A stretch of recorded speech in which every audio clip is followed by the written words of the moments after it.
Hi everyone, in front of me I've got TECLAST T50 Pro, and let me share with you how to reset app preferences on this device.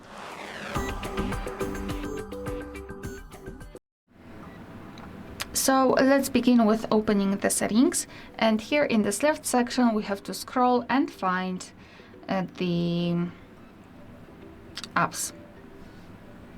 Then let's tap on see all 43 apps, of course 43 in my case, and then tap on the three dots icon in the right upper corner.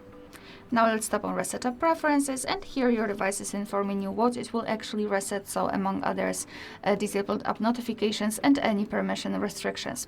What's more, no worries, you won't lose any app data, so simply tap on reset apps and basically this is it.